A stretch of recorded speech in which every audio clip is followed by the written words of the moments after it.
മലയാളികൾ എന്നും പുതുമ ഇഷ്ടപ്പെടുന്നവരാണ്. അതുപോലെ തന്നെ വെറൈറ്റി തേടി പോകുന്നവരും. കോഴിക്കോട് എൻ്റെ കേരളം മേളയോടനുബന്ധിച്ച് നടക്കുന്ന ദേശീയ സരസ് മേളയിലെ ഫുഡ് കോർട്ടിലേക്ക് എത്തിയാൽ ഇത്തരം വൈവിധ്യമാർന്ന ഭക്ഷണങ്ങൾ കഴിക്കാം. കോഴിയിറച്ചികളിൽ സുന്ദരി, വനസുന്ദരി ചിക്കൻ. എന്താ വെറൈറ്റി അല്ലേ? ഇതുപോലെ വൈവിധ്യമാർന്ന പേരുകളാലും ഭക്ഷണങ്ങളാലും സമൃദ്ധമാണിവിടം.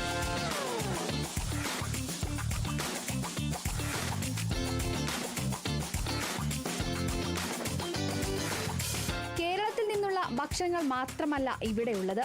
മറ്റു സംസ്ഥാനങ്ങളിൽ നിന്നുള്ള വൈവിധ്യമാർന്ന രുചിക്കൂട്ടും സുലഭമാണ്. ആ വ്യത്യസ്തത തിരഞ്ഞ് എത്തിയവരാണ് കൂടുതൽ ആളുകളും. ഈ പൊട്ടാറ്റോ സ്പ്രിംഗ് റോൾ, പിന്നെ കുറച്ച് നൂഡിൽസും, ഇപ്പോൾ ഫുള്ളാവും. ഐസ്ക്രീമും കഴിക്കും ഡെസേർട്ടിന്. ഡെസേർട്ട് നന്നായിട്ടുണ്ട്. പനമലുവ വാങ്ങിച്ചു. ഇത് കുറച്ച് സ്പൈസിയാണ്, അതുകൊണ്ട് അത് വാങ്ങിച്ചു. ഒഡീസ റോട്ടി, ഒഡീസ എന്നുള്ള റോട്ടി. കോഴിക്കോട് ജില്ലാ മിഷൻ ഇത് കർണാടകയുടെ ചിക്കനാണ്. എല്ലാം ടേസ്റ്റ് ചെയ്ത് നോക്കുകയാണ്. പിന്നെ കേരള ഫുഡ് പ്രിഫർ ചെയ്യുന്നില്ല, കാരണം പുറത്തുള്ളതല്ലേ നമുക്ക് കിട്ടാത്തത്. അപ്പൊ കിട്ടാത്തത് ട്രൈ ചെയ്യാന്ന് വിചാരിച്ചു. 600ഓളം പേർക്ക് ഒരേ സമയം ഇരുന്ന് ഭക്ഷണം കഴിക്കാവുന്ന രീതിയിലാണ് ഫുഡ് കോർട്ട് സജ്ജീകരിച്ചിരിക്കുന്നത്. യഥാർത്ഥത്തിൽ പറഞ്ഞാൽ ഇന്ത്യയുടെ ഒരു മിനി ഇന്ത്യയുടെ രുചി വൈവിധ്യം തന്നെ നമുക്കിവിടെ കാണാനാകും. 14 സ്റ്റേറ്റിൽ നിന്നുള്ള 14 വിഭവങ്ങൾ, കൂടാതെ നമ്മുടെ കേരളത്തിലെ പ്രാദേശികമായ വിഭവങ്ങളും കൂടെ നമുക്കിവിടെ ലഭ്യമാണ്.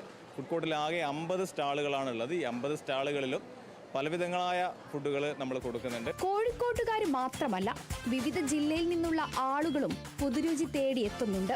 ആൾക്കാരെ സംബന്ധിച്ച് അവർക്ക് വലിയൊരു പുതുമയാണിത്. കാരണം ഇപ്പം സിക്കിമിൽ നിന്നുള്ള ഇപ്പം മോമോസ്, ലക്ഷദ്വീപിൽ നിന്നുള്ള കലാഞ്ചിയും പാലും, ഇതൊക്കെ നമ്മൾ ഫുഡ് ബ്ലോഗിലൂടെയൊക്കെ മാത്രം അറിഞ്ഞ വിഭവങ്ങളാണ്. അപ്പോൾ ആൾക്കാർ അത് ചോദിച്ചുകൊണ്ട് ഇങ്ങോട്ട് വരുന്നുണ്ട്. ഇത് എവിടെയാണ്, ഈ ഏത് സ്റ്റാളിലാണ് ഇത് കിട്ടുക എന്നുള്ളത് ചോദിച്ചുകൊണ്ട് ആൾക്കാർ ഇങ്ങോട്ട് വരുന്നുണ്ട്.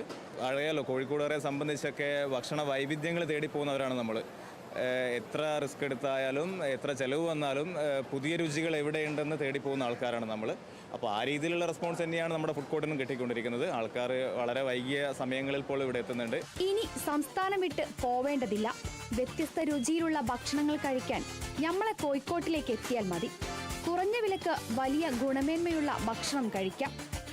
സജി തറയിലിനോടൊപ്പം അഭിന പിച്ചറക്കൽ, കേരള വിഷൻ ന്യൂസ്, കോഴിക്കോട്.